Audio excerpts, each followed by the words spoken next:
என்னை பொறுத்த வரைக்கும் பிடிச்ச வேலை மட்டும் இருந்தால் பத்தாது, பிடிச்ச காராக இருந்தால் கொஞ்சம் பெட்டராகவே ஃபீல் பண்ணுவாங்க. நான் மட்டும் இல்லை, எல்லா டிரைவர்ஸுமே தான். ஒரு வழியாக கஸ்டமர் விட்டையும் கண்டுபிடிச்சிட்டேன். நம்ம ஃபேவரட் கார் உள்ளதாக இருந்தது. வாவ் அப்படின்ற அளவுக்கு காரை சும்மா பக்காவாக மெயின்டைன் பண்ணியிருந்தாங்க கார் ஓனரு. வண்டியோட சிசி என்னமோ 800 தாங்க. ஆனால் இனோவாக்கே டஃப் கொடுக்குன்னா பார்த்துக்கலாம். ஹில்ஸாக இருக்கட்டும், எய்தர் நார்மல் ரோடேஸ் ஆகட்டும், சும்மா கிழிச்சு கடாசுங்க வண்டி. கஸ்டமர் போகிற வழியில் காளி கோயிலுக்கு போயிட்டு போயிடும் தம்பின்னாங்க. சரி நல்லதா போச்சு, நானும் சாமியை பார்த்து ஒரு 500 பெட்ரோலை போட்டுட்டு வண்டி எடுத்துகிட்டு போனால் டோல்கேட்டில் ஃபாஸ்டாக ஸ்டிக்கர் இல்லைன்ட்டு பிளாக் ஆகிட்டு எல்லாம் ஓனர் டீல் பண்ணிப்பாங்க அப்படின்ட்டு நானும் நேச்சரை ரசிச்சுக்கிட்டே இருந்தேன். அப்படியே திரும்பி பார்த்தா டீ கடை.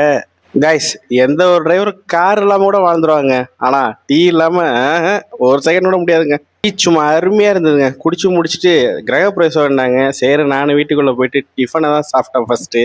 ஸ்வீட்டு பொங்கல் அது இதுன்னு என்னென்னமோ வச்சுருந்தாங்க. எல்லாத்தையும் ஒரு பிடி பிடிச்சிட்டு என் போல் இலையை மூடிட்டேன். கஸ்டமர் வந்தாங்க. ஒரு வழியாக அவங்கள பிக்கப் பண்ணிட்டு சிதம்பரம் வந்து ட்ராப் பண்ணிட்டேன். ஒரு விஷயம் தெரிஞ்சுக்கிட்டேங்க, நிம்மதின்றது நம்ம தேடி போகிற விஷயம் இல்லை, நம்ம இருக்கிற இடத்துல எப்படி நிம்மதியாக இருக்குன்னு யோசிக்கிற விஷயம். வீடியோ பிடிச்சதா லைக் பண்ணுங்கள், மறக்காமல் நம்ம சேனலை ஃபாலோ பண்ணுங்கள். பாய்.